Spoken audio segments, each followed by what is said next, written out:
Bapak Ibu yang dikasih Tuhan, Shalom. Sudah lama yang gak ketemu ya, mungkin yang di Palem siapa ya? Ada yang di Palem ya? Luar biasa, masih ingat saya. Terima kasih kepada Pak Gembala, Pak Alzin, Ibu, dan semua keluarga yang masih ingat saya. Ternyata sudah 4 tahun ya Pak Alzin ya. Tidak terasa. Sungguh selama 4 tahun ternyata begitu banyak kejadian-kejadian, khususnya dalam kejadian dalam hidup saya. Waktu dengan adanya corona itu, 2,5 tahun saya tidak bisa melayani di gereja. Ternyata banyak yang meninggal karena corona. Di desa itu, di sebelah rumah saya, RT saya meninggal. Padahal baru 1 minggu yang lalu kami hari Sabtu malam biasanya tuh kumpul ngobrol.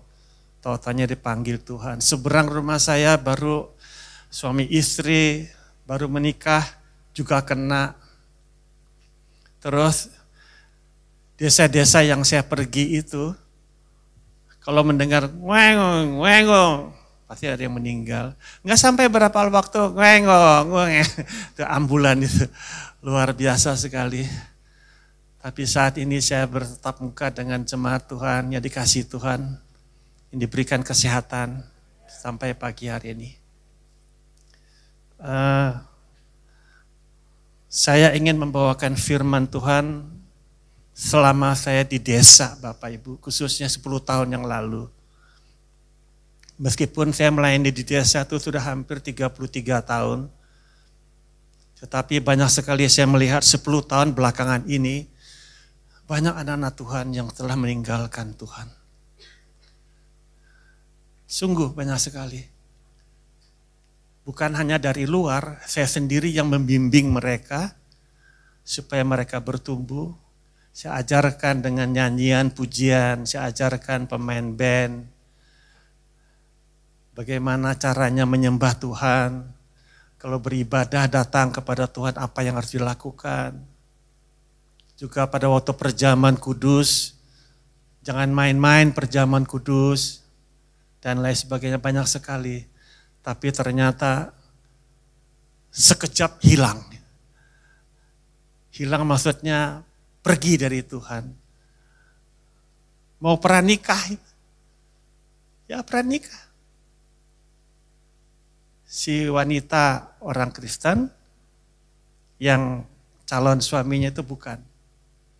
Tetapi bicara kepada teman saya, hamba Tuhan di gereja Gia, gereja Isa Al-Masih, mau diberikan pranikah itu. Tahu-tahunya sampai 1 bulan hilang tak berbekas. Kemana dia? Tahu-tahunya sudah nikah sama cowoknya, masuk Islam. Banyak sekali kejadian. Dan bulan Mei tahun 2022 saya kena sakit di Semarang karena saya di desa di Jawa Tengah. Jadi saya dibawa ke rumah sakit di desa di Semarang itu. Kena saraf kejepit saya. Ternyata saraf kejepit saya itu sampai dokter saraf bingung melihat saya. Kok bisa sampai kena lumbal 2, 3, 4, 5. 4 lumbal Pak Acin di punggung saya ini. Teman-teman saya yang sebelumnya, mungkin yang sesudahnya semua dioperasi. Tapi saya tidak mau dioperasi. Atau disuntik. Dokter sarafnya bilang suntik itu 12 cm panjangnya. Kita tengkurap, disuntik dengan 3 jarum yang panjang 12 cm ditusuk. Saya tidak mau. Dengan sakit sampai 3 minggu saya di Semarang, Rumah Sakit Elizabeth, saya masuk di situ.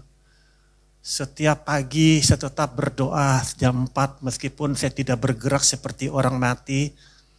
Gerak sedikit sakit, gerak sedikit sakit. Tetap saya berdoa dan saya percaya. Seperti iman saudara, iman Bapak Gembala, Pak Alzin. Kalau percaya sama Tuhan, Tuhan akan sembuhkan. 3 minggu saya sembuh. Tetapi saya disuruh dokter 3 bulan berjalan dulu. Jalan pun saya pegangan di rumah sakit itu dengan jalan supaya menguatkan otot itu. Saya dipakai korset sampai 3 bulan, berarti dari sakit 3 bulan kemudian akhirnya saya lepas, saya praktek lagi. Itu saat itu saya di desa. Istri saya sampai datang, tapi itulah sampai saya diajarkan oleh dokter fisioterapi, katanya Pak Riki punya lumbal ini terlalu riskan sekali karena ada 4 lumbal, 2, 3, 4, 5. Jadi kalau seandainya pegal, kaki pegal, nanti saya ajarkan terapi sendiri.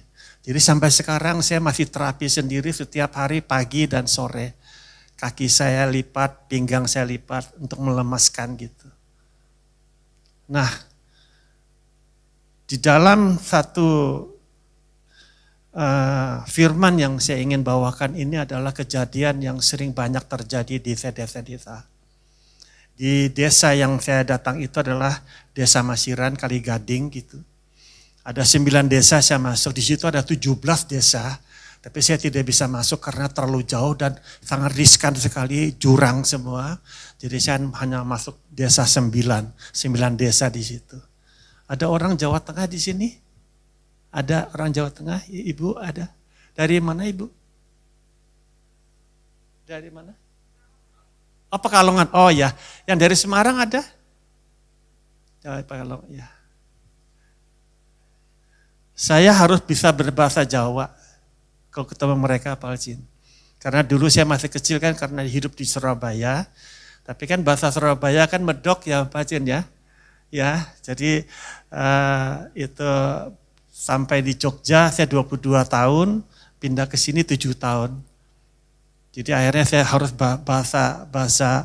bahasa Jawa saya sama mereka. Kalau enggak mereka enggak mudeng. Enggak ngerti. Nah, ternyata di dalam 10 tahun belakangan ini, sedih sekali, banyak sekali yang saya bimbing mereka semua pada keluar. Iman mereka sepertinya dianggap main-main kepada Tuhan.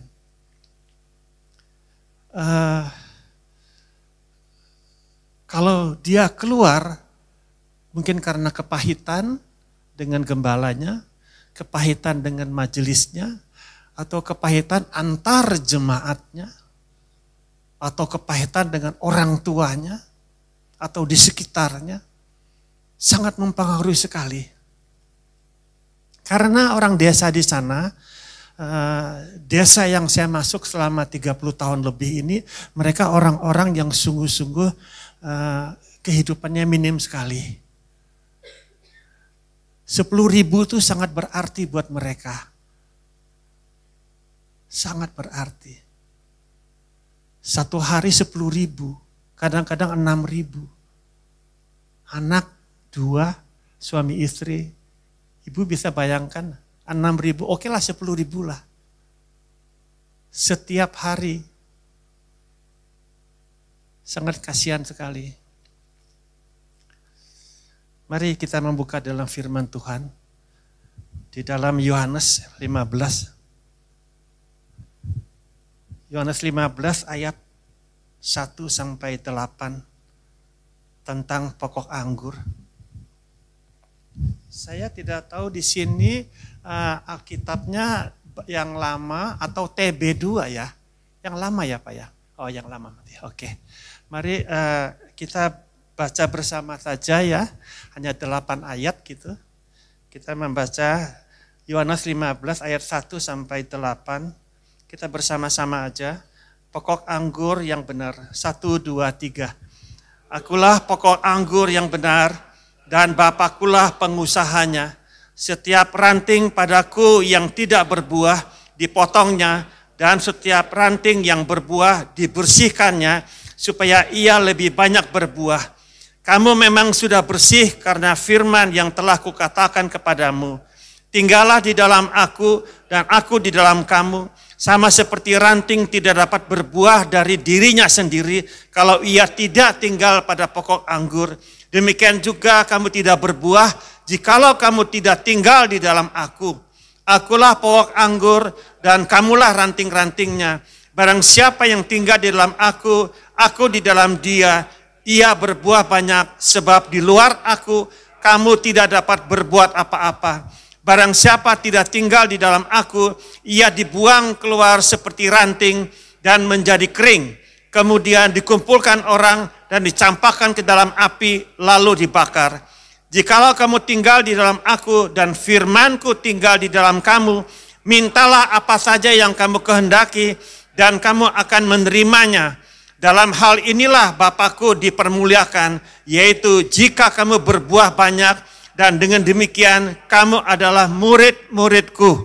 Demikianlah firman Tuhan yang berbahagia, saudara, Bapak, Ibu yang melakukan firman di dalam hari lepas hari. Ini adalah perumpamaan, Bapak, Ibu. Begitu hebatnya Yesus pada saat itu, dia akan berbicara kepada murid-muridnya. Secara terang-terangan dia tidak ada yang bisa mendengar, maka dia memberikan perumpamaan. Kalau seandainya kita bukan orang Kristen, kita melihat di dalam 15 ayat 1, akulah pokok anggur, tentu mereka nggak tahu. Tapi karena kita orang yang percaya, pasti kita tahu, aku adalah siapa? Adalah ada Yesus sendiri. Perumpamaan itu diberikan kepada Tuhan pada saat itu di dalam Matius 13. Muridnya berkata, Tuhan, mengapa engkau memberikan perumpamaan kepada mereka? Mari kita buka di dalam Matius 13. Kita buka di dalam Matius 13. Apa dikatakan di situ? Matius 13. Sampai muridnya datang kepada Yesus bertanya kepadanya, mengapa engkau berkata-kata kepada mereka dalam perumpamaan? Di dalam ayat 10. Matius 13 ayat 10. Terus apa Yesus menjawab? Begitu hebatnya, begitu kasihnya kepada murid-muridnya yang percaya kepada Yesus dengan firman-Nya. Dia berkata, jawab Yesus, kepadamu diberikan karunia untuk mengetahui rahasia kerajaan sorga. Kepadamu, kepada saudara ibu sekarang ini, mengenai tentang kerajaan sorga. Terus sambungan, tetapi kepada mereka tidak. Karena mereka tidak mengenal firman Tuhan. Kalau kita bicara mengenai perumpamaan, saya mencatat di sini Bapak Ibu. Dari mulai Matius 13 pasal 13 sampai pasal 25, begitu banyak perumpamaan. Saya catat di sini, perumpamaan seorang penabur, perumpamaan biji sesawi, perumpamaan lalang di antara gandum, perumpamaan pukat dan jaring, perumpamaan domba yang hilang, perumpamaan pengampunan, perumpamaan orang-orang upahan di kebun anggur, perumpamaan penggarap kebun anggur, perumpamaan perjamuan kawin, perumpamaan pohon ara, perumpamaan hamba yang setia dan hamba yang jahat, perumpamaan talenta. Selalu Yesus bicara kepada murid-muridnya melalui perumpamaan. Baru kita mengerti, kalau seandainya ayat ini tidak ada, kita tidak tahu. Kita sebagai murid-muridnya juga. Murid-murid yang mengenal akan firman Tuhan. Dan dikatakan di sini adalah di dalam Yohanes 8:31, Yesus bicara kepada orang Yahudi yang percaya. Jikalau kamu tetap dalam firman-Ku, kamu benar-benar adalah murid-Ku. Di dalam Yohanes 8:31. Saudara percaya kepada firman? Saudara percaya sama firman? Itulah engkaulah adalah murid-muridnya Yesus. Saya percaya, hamba Tuhan Pak Gembala juga percaya. Adalah murid-muridnya. Sampai dikatakan, berbahagialah orang yang tidak melihat namun percaya. Masih ingatkah pada waktu siapa itu? Thomas? Betul, setelahnya Yesus mati, Thomas tidak percaya. Aku kalau tidak melihat tangannya berlubang, lambungnya yang ada cucuk, kakinya berlubang, tidak percaya. Terus Tuhan mengatakan pada akhirnya, berbahagialah orang yang tidak melihat namun percaya. Sekarang saya mau tanya Bapak Ibu. Bapak Ibu percaya pernah bertemu dengan Yesus? Tidak tahu? Kenapa Bapak Ibu bisa datang ke tempat ini? Karena percaya. Kalau Pak Alcin saya mendengarkan kesaksian yang luar biasa. Kalau Pak Alcin tidak percaya, tidak mungkin akan jadi ini Tuhan yang membangun. Betul ya Pak Alcin? Waktu saya melayani di Jakarta pada saat itu, saya majelisnya Pak Yusuf Roni tahun 89. Saya bagian penatua untuk musik.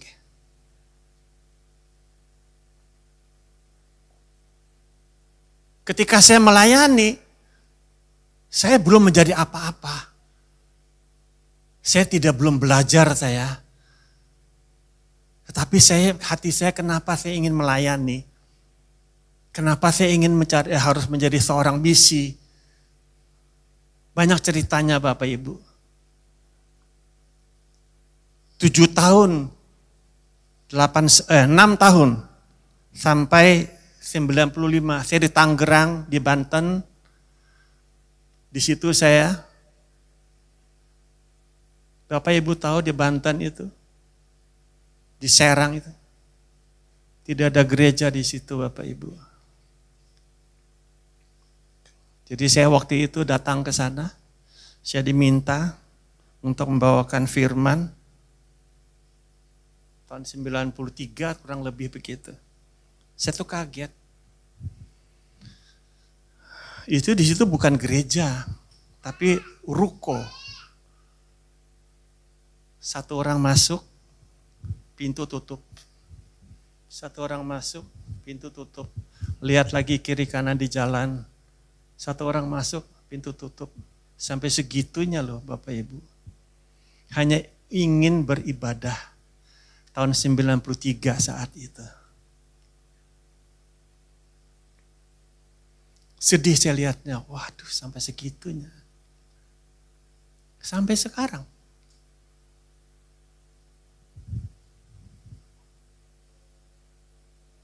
Kenapa harus sampai terjadi seperti itu? Kamu dihina, kamu dicaci maki karena namaku, Tuhan Yesus berkata. Saya tadi mendengar Bapak Gembala tadi, tidak gampang Pak Gembala membangun begitu karena Tuhan yang membangun. Bukannya manusia membangun, betul ya Bapak ya? Kalau Tuhan yang bekerja, siapa bisa melawan? Seperti tadi puji-pujian tadi, siapa bisa melawan? Apakah dia pernah gagal? Oh tidak pernah gagal. Betul?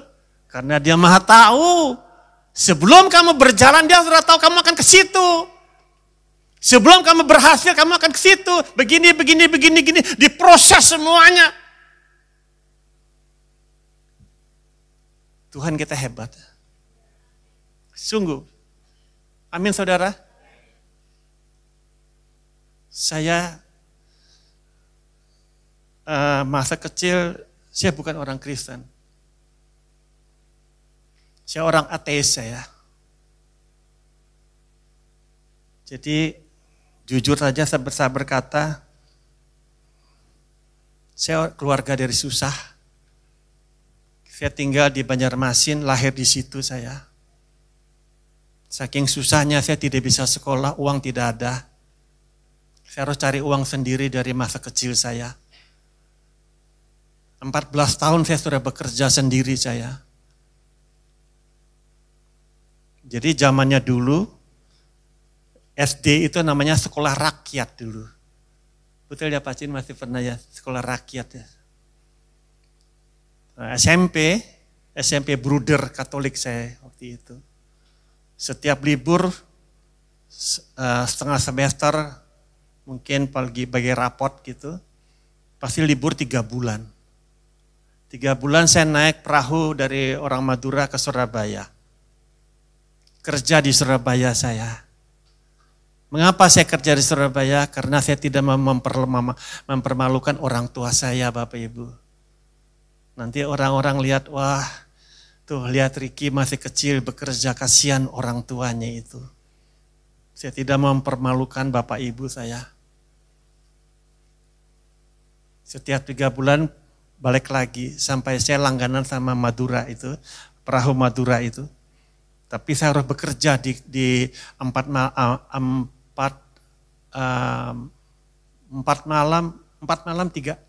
3 hari di kapal itu, di laut itu. Saya harus bekerja, saya harus siram-siram orang punya kotoran-kotoran itu. Karena saya tidak bisa membayar itu dari Banjarmasin Surabaya itu. Nggak bisa bayar, jadi saya harus bekerja. Sampai selesai SMP itu. Jadi saya banyak di Surabaya itu. Waktu saya di Surabaya itu, adik mama saya ada di situ, tapi saya tidak mau. Saya bekerja di sana. Siang malam saya bekerja, pulang ke rumah sampai ke Banjarmasin, saya kasih mama lagi duitnya. Hidup saya seperti itu Bapak Ibu. Sampai selesai SMA, sampai saya sekolah, mau ambil sekolah, duit nggak ada, kerja lagi saya. Ya itulah kira-kira seperti itu. Ternyata hidup saya itu dulu sungguh-sungguh sangat susah. Saya masih ingat papa mama saya sudah meninggal. Masih ingat pada suatu saat saya masih berumur 11 tahun atau 10 tahun. Mama saya tanya, Rick coba lihat di laci itu ada bekas uang nggak? Ada, mau beli beras. Akhirnya saya di dalam laci itu ada 1 rupiah, warna merah itu, kertas itu, tapi terpotong. Saya ambil mahnya ada 1 rupiah. Dulu kan kalau terpotong kita bisa lem dengan nasi. Lem pakai nasi. Dapatlah berapa 1 rupiah itu berapa on ya beras ya. Sampai segitunya tuh saya, keluarga kami itu. Tetapi Tuhan tahu ketika saya umur 15 tahun baru saya dibaptis. 15 tahun saya baru dibaptis. Ketika saya dibaptis, disitulah mulai Tuhan memberikan berkat buat saya. Sampai saat ini saya hidup, saya bertemu dengan Pak Gembala, kalian semua. Kalau bukan dari Tuhan, dari siapa saya uang dapat? Betul? Saya tadi dengar dari Pak Alcin, kalau bukan Tuhan membangun, siapa yang bisa membangun ini? Apalagi tanah Fasos. Waktu di Semarang tahun 99, waktu saya persekutuan doa Efesus, saya punya nama Efesus itu. Juga tanah Fasos. Berantem terus itu. Padahal hanya 100 meter loh Pak Alcin. Berantem terus itu. Tidak gampang diberikan ke tanah Fasos itu. Tidak gampang. Kalau bukan Tuhan yang bekerja, wah gak sanggup kita. Tidak sanggup. Coba bayangkan, mengapa ayat ini berbicara kepada kita? Kepadamu diberikan karunia untuk mengetahui rahasia kerajaan Allah. Ini kita baru selesai Paskah. Bapak Ibu ingat ketika Yesus dibangkitkan oleh Allah, apakah dia langsung naik ke surga? Apakah dia langsung naik ke surga? Siapa yang tahu? Naik langsung ke surga atau masih di dunia? Masih di dunia. Berapa hari di dunia dia? 40 hari dia bicara kepada mereka orang yang percaya. Coba satu orang bisa bantu saya, bisa tolong bacakan Kisah 1. Coba tolong bacakan buat saya. Kisah 1 ayat yang ketiga. Kisah 1 ayat yang ketiga, apa dikatakan itu? Satu orang boleh berdiri membacakan? Bisa? Kisah 1 ayat yang ketiga? Ada? Ya, silakan Bapak. Ya.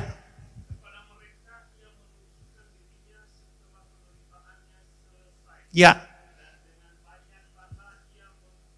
Ya.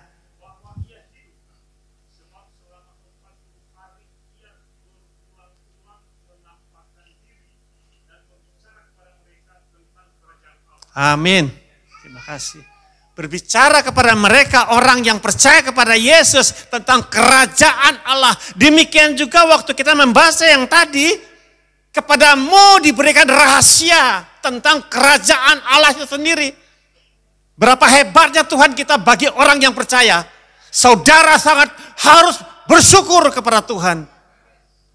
Bukan hanya itu loh Bapak Ibu. Segala hidup orang percaya itu dijamin sama dia. Sampai mati pun dijamin oleh dia. Itu di dalam 1 Tesalonika 4. Di mana engkau berada, aku di situ ada. Saya pernah membawakan, tapi ini hari saya tidak membawakan firman itu.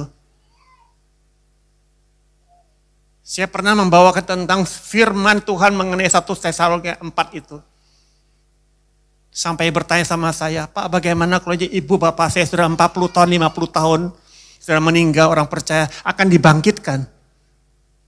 Pada waktunya, saya buka di dalam Yeskel 37.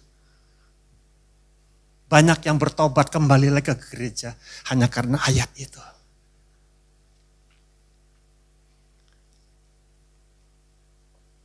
Nah sekarang kalau Tuhan bicara, mereka itu siapakah? Dikatakan di dalam 13, itulah sebabnya aku berkata, kata Matius 13 ayat 13. Itulah sebabnya aku berkata dalam perumpamaan kepada mereka, karena sekalipun melihat.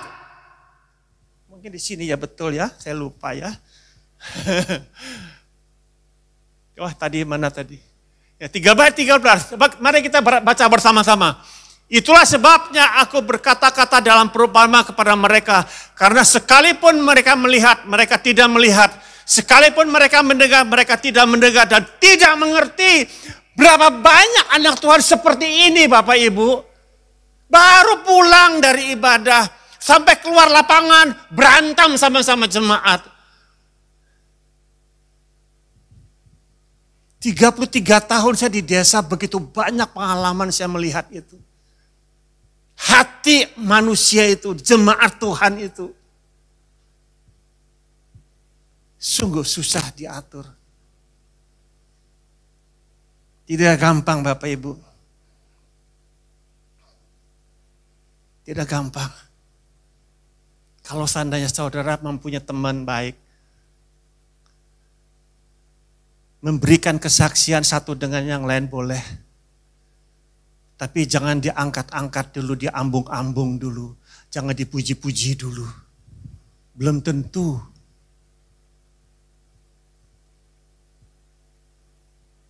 Dia datang ke gereja, betul. Dia berkata-kata dengan baik, betul. Ketika keseharian mereka, saudara tahu enggak? Kan tidak tahu. Maka di dalam Matius 7 itu mengatakan, dari buahnya lah engkau melihat mereka. Dari buahnya. Apakah buahnya itu? Iman itu loh. Iman kita betul-betul nggak tuh dengan susah dibanting oleh Tuhan. Setelah diangkat lagi, masih kuat nggak engkau menyembah kepada Yesus?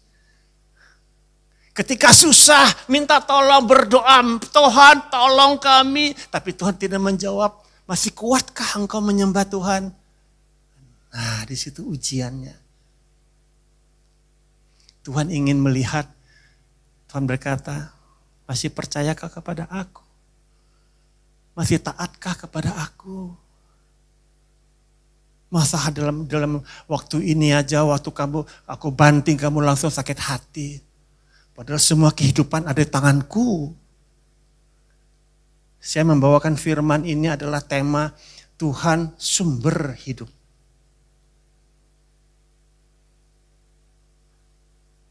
Kita kembali kepada ayat yang kita baca.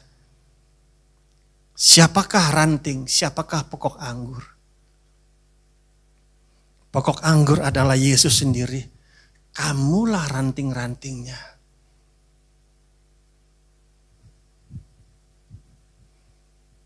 Terbagi di dua. Saya ingin coba memberikan satu pemahaman tentang ranting yang tidak berbuah. Apakah ranting yang tidak berbuah itu? Ranting tidak berbuah itu adalah orang yang penuh tidak punya pengharapan, Bapak Ibu. Seperti tadi, meskipun engkau melihat tapi tidak melihat dan tidak mengerti. Meskipun engkau mendengar, tapi tidak mendengar. Masuk sini, keluar sini, masuk sini, keluar sini. Harusnya masuk sini, masuk ke dalam hati. Dengarkan firman Tuhan. Lakukan semua kehidupan kita, firman Tuhan berikan melekat di dalam hati. Sehingga imanmu bertambah, naik, bertambah. Satu orang bisa bantu saya baca coba.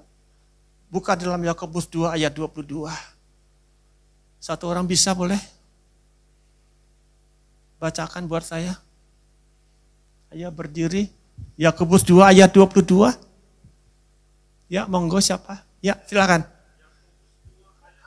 Ya.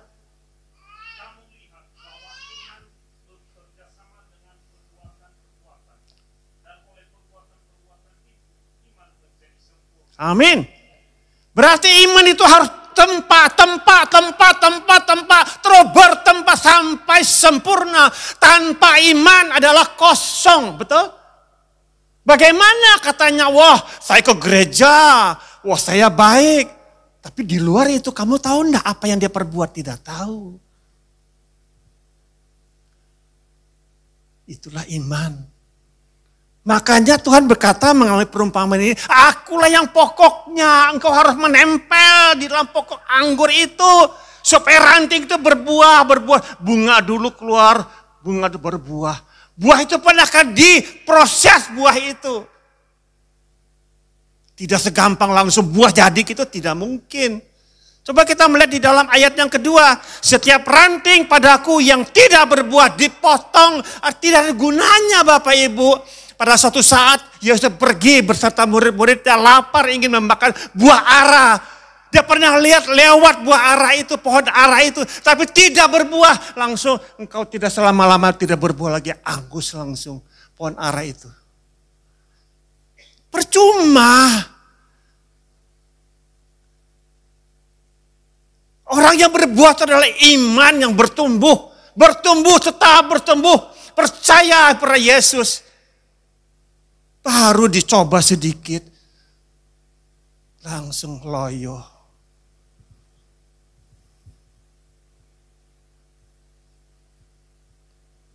Terus disambung dikatakan gitu. Dan setiap ranting yang berbuah dibersihkannya.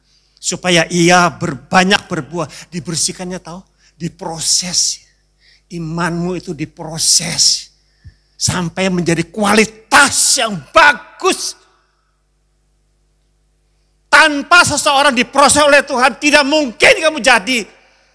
Karena kenapa? Kadang-kadang manusia itu penuh dengan kedagingan. Roh menghibur, daging lemah. Selalu orang-orang Kristen selalu memakai ayat itu ketika dia berbuat dosa. Saya paling benci sekali kalau seandainya orang berkata begitu. Sudah tahu itu tidak boleh dipakai. Dagingmu berbicara. Ya jangan dipakai dagingmu berbicara. Karena itulah bahaya daging itu di dalam Galatia 5 itu. Hidup dalam roh dan hidup dalam daging itu. Bapak Ibu saya bisa bicara di dalam Galatia 5 itu. Tetapi ternyata tidak gampang Bapak Ibu.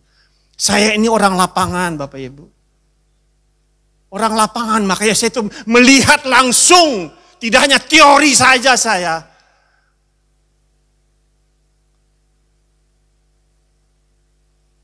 Saya kasihan sama mereka. Saya datang kepada mereka, malah saya dimaki-maki saya. Iya. Tapi saya merasa begini loh Bapak Ibu. Kalau daging saya bicara. Kalau daging saya bicara, mungkin saya marah. Tapi ketika saya memandang Yesus, dia ditombak, dia dipakai mahkota berduri, dia dicucuk, dia diberikan asam, disalib, dipaku untuk menebus saya. Ketika dia ada orang yang memaki saya, tidak hanya sekecil begitu, tapi Yesus begitu besar pengorbanannya untuk saya, untuk saudara. Maka hanya karena dihina begitu langsung tersinggung. Oh nanti dulu saya tidak mau saya. Nggak mau saya. Saya ingin belajar kasihnya Yesus yang nempel kepada saya. Saya tidak mau Bapak Ibu. Mungkin kalau saya ditemparin, bang, udah saya diam aja lah, gak apa-apa. Toh gak mati tuh. Tapi Yesus mati untuk saya disalib tuh.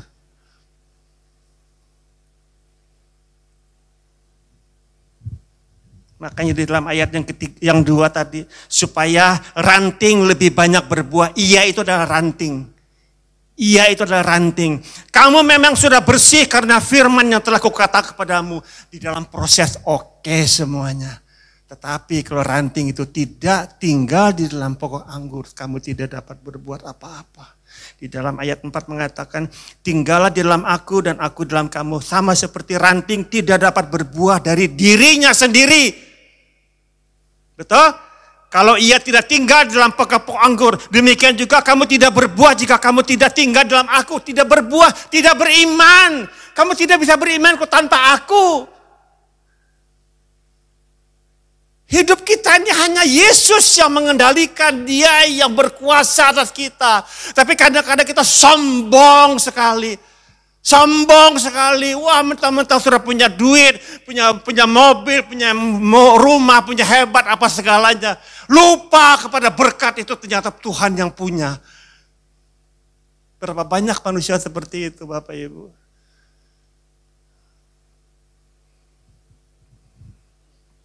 Saya pada waktu masuk di desa itu, orang sendiri, orang Kristen sendiri. Kadang-kadang orang Surabaya, dengan bahasa Surabayanya, kadang-kadang orang dari Jawa Tengah juga ngomong, dari Jogja. Pariki kayak apa loh, nang desa itu. Lu sampeyan iki kan kabeh wis ana. Kayak apa masuk desa-desa, wis babano wis lah. Sampai gitu ngomongnya. Mungkin ibu yang Pekalongan tahu bahasa saya, Surabaya. Hah? Bagaimana Ibu? Oh Ibu ya. Surabaya juga Ibu? Lah iya. Ya teh Ibu ya. Bahasa kula Surabaya Bu. Podo Ibu ya. Lah iya toh. Sampai gitu ngomong gitu. Saya kalau tidak bisa bahasa Jawa, saya tidak bisa menginjili mereka. Susah, mereka kan bahasa Jawa semua. Jadi saya harus belajar bagaimana caranya. Saya belajar dengan Rasul Paulus. Saya belajar di dalam Kisah Para Rasul.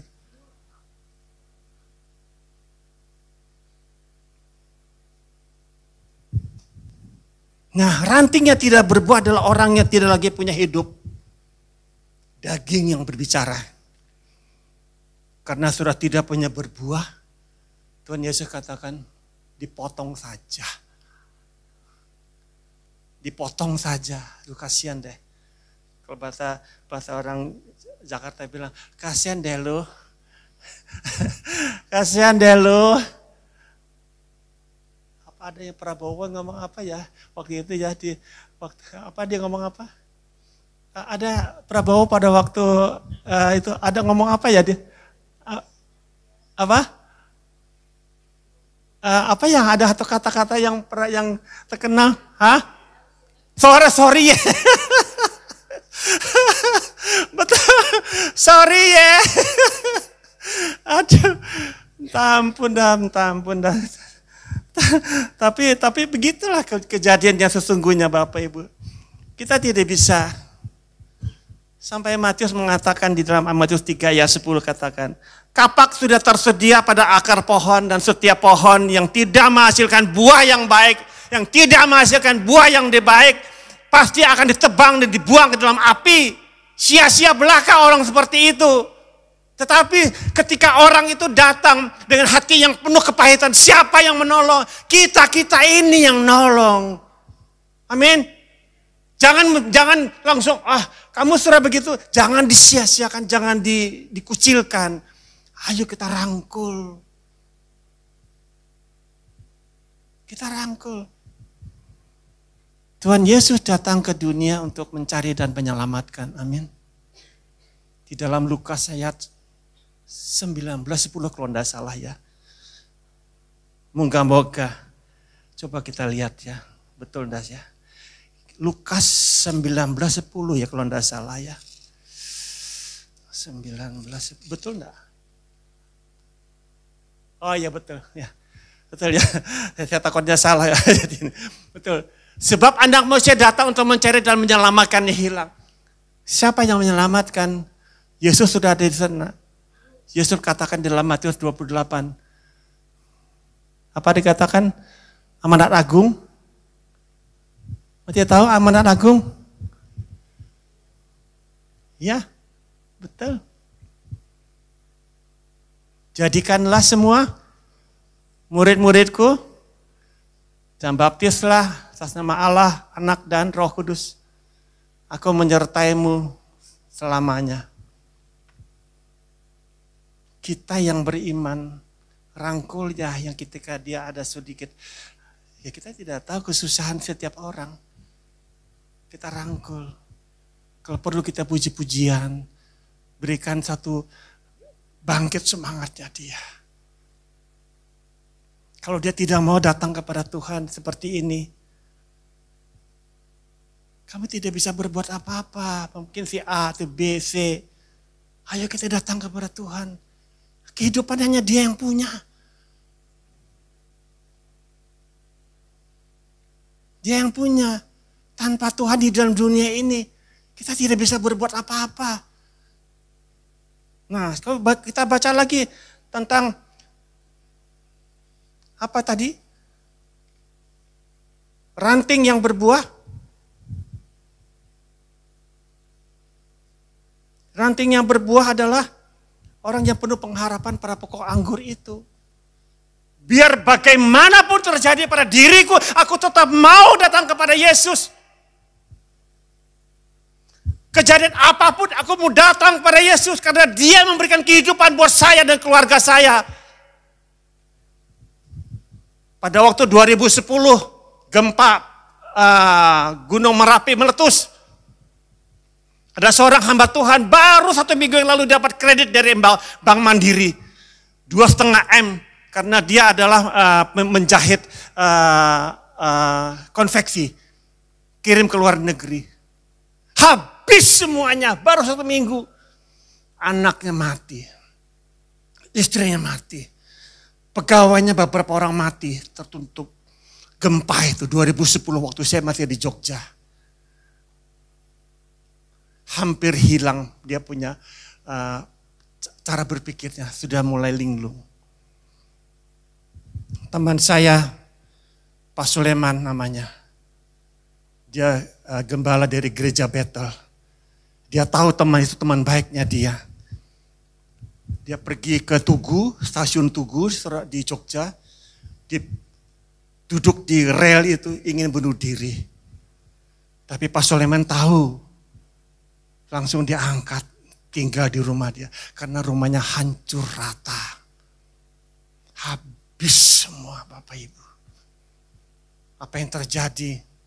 Pak Soleman mengangkat dia. Ayo kita berdoa lagi. Jangan takut Pak, itu hanya harta benda. Harta benda bisa dicari, Tuhan yang memberi. Kalau kita percaya kepada Yesus, Dia akan memberi kembali lagi. 2 tahun dia berdoa. Saya ada di situ.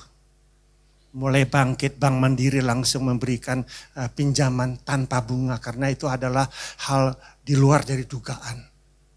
Mulai bangkit lagi.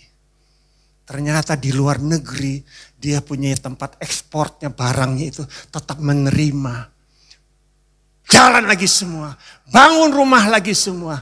Suatu saat dia bicara kepada Pak Soleman, saya kalau tidak ditolong oleh Tuhan, apakah saya masih ada hidup seperti ini? Saya memberikan persepuluhan saya 90% dari hasil keuntungan. Hanya karena Tuhan menolong orang yang remuk hatinya. Orang yang berteriak minta tolong. Apakah Tuhannya ada diam? Tidak. Tuhan kita tidak tutup telinga, tidak. Kita hanya anak-anaknya. Bapa kita yang di surga yang punya kuasa. Amin. Dia yang memberi kepada saudara dan saya. Saya mendengar dari Pak Gembala bilang, Tuhan yang membangun, bukan Pak Alcin yang bangun. Betul ya Bapak ya? Kalau bukan Tuhan yang bangun, wah kasihan Pak Alcin. Hatinya pasti kena gejolak proses, diserang kiri kanan. Karena saya pernah merasakan di desa Tandang waktu itu. Desa Tandang, Semarang Barat itu. Hanya 100 meter tuh ingin membangun persekutuan itu. Ribut saya sama mereka, saya diam saja. Untuk apa? Tanah itu punya bukan tanah saya. 100 meter loh. Apalagi segede begini. Kalau bukan Tuhan yang memberikan visi kepada gembala hambanya. Oh enggak kuat. Pasti enggak kuat. Pasti enggak kuat. Jadi ranting yang berbuah itu adalah orang yang imannya terus datang kepada Yesus. Dan tidak mau melepaskan daripada Yesus. Sampai dikatakan gitu, barang siapa tidak tinggal di dalam ayat 6, barang siapa tidak tinggal di dalam aku, ia dibuang luar seperti ranting dan menjadi kering. Kemudian dikumpulkan orang, dicampakkan dalam api lalu dibakar. Ayat yang kelima dikatakan, akulah pokok anggur dan kamulah ranting-rantingnya. Barang siapa tinggal dalam aku dalam dia, ia berbuah banyak, imannya bertumbuh. Artinya, sebab di luar aku kamu tidak dapat berbuat apa-apa. Betul? Percayakah Bapak Ibu?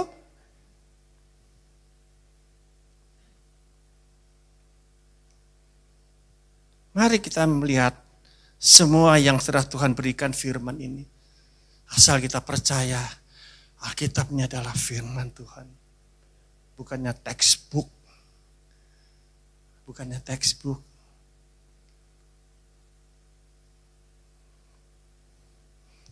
Saya berikan kesaksian tentang di desa Masiran Kaligading tempat saya itu. Di desa itu ya Bapak Ibu ya, saya minta ampun sama Tuhan dulu kalau saya membuka. Saking uangnya tidak ada gitu.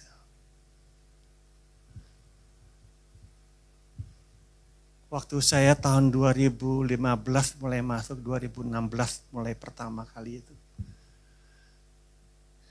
Perpuluhan itu masih ada receh-receh loh, 500 rupiah itu. Sampai 2 tahun itu. Susah sekali. Sampai gembalanya, saya sering sama dia karena penginjilan sama dia, suami istri. Suatu saat saya pergi mau makan, saya ajak setelah ibadah kita makan sama-sama, makan soto di situ. Terus hati saya kok sepertinya kok enggak enak ya. Papa mau kemana habis ini? Pulang kira-kira jam 11, setengah 11 kurang lebih. Bapak ibunya nggak mau ngomong. Kenapa Pak? Ada masalahkah? Matanya berlinang-linang. Pak Riki, saya ingin menjual cincin kawin saya. Kaget saya. Paling hanya berapa ya, 2 gram atau 3 gram gitu. Dia sudah turun dari mobil itu. Pak, naik lagi dah, naik lagi. Langsung saya ke ATM. Saya ambil uang saya. Pak, jangan dijual cincin kawin Bapak. Saya kasih dia. Demikian pula orang yang iman yang sudah hancur Bapak Ibu, jangan disia-siakan. Ayo kita rangkul sama-sama. Supaya kasih Tuhan itu kamu bersaksi. Saksi Tuhan itu dia memberikan saksi, kasih yang tidak terhitung kasihnya. Masih ingatkah hukum yang kedua? Apa hukum yang kedua? Kasihilah saudaramu seperti mengasihi dirimu sendiri. Kasih kedua. Di dalam Matius 22 ayat 39 itu. Tapi ada yang paling utama adalah hukum yang pertama apa? Kasihilah Allahmu dengan segenap hatimu, segenap jiwamu, segenap kekuatanmu. Itulah hukum yang terutama.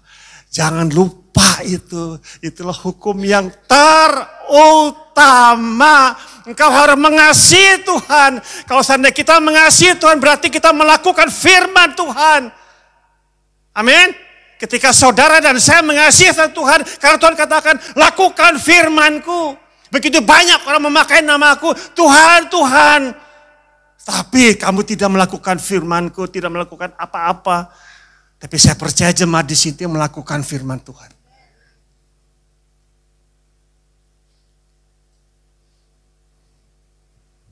Ketika banyak di Gia itu, keluar Bapak. Keluar. Sudah pernah nikah keluar.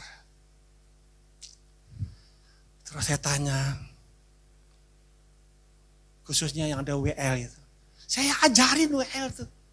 3 tahun saya ajarin cara WL bagaimana. Jangan terlalu nutup mata, hadapin ke depan. Karena itu adalah leader. Pimpinan untuk membawakan firman itu puji-pujian. Terus langsung diiringin dengan singer. Saya ajarin, tahu-tahunya dihilang dia dalam beberapa waktu. Sudah menikah dengan orang Islam. Kaget, padahal dia puji-pujiannya bagus jadi WL. Begitu gampangnya beralih gitu. Sedih saya, aduh. Namanya Rani, Mbak Rani itu. Aduh Mbak Rani. Kalau dia belum kembali, belum percaya kepada imannya orang lain, saya akan tuntun dia itu lagi kembali itu. Itu desa Masyiran Kali Gading sih itu. Makanya ada di dalam 2 Yohanes 1 ayat 9. Coba kita baca di sini aja. 2 Yohanes 1 ayat 9 apa dikatakan? 2 Yohanes 1 ayat 9. Kita baca sama-sama. Setiap orang yang tidak tinggal di dalam ajaran Kristus, tetapi yang melangkah keluar dari situ, tidak memiliki Allah. Barang siapa tinggal di dalam ajaran itu, ia memiliki bapa maupun anak. Jelas sekali itu. Siapakah Bapa gitu? Pencipta langit dan bumi yang memberikan nafas hidup saudara dan saya. Masa mau tinggalkan gitu, tinggalkan ajaran Kristus, tinggalkan firman-Nya. Aduh, saya kasihan, sungguh kasihan karena saya orang misi Bapak Ibu. Saya tidak mau apa yang saya lihat itu tuh harus kembali mencari, kembali kepada Yesus, kembali kepada gereja masing-masing.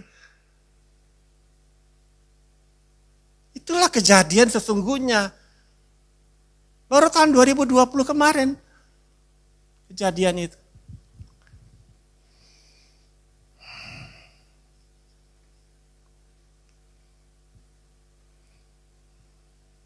Tadi saya banyak mendengarkan kesaksian Pak Gembala. Memang tidak gampang. Cobaan begitu berat. Tapi Pak Gembala sangat kuat. Visi yang diberikan, yang berbicara kepada dia. Tetap dia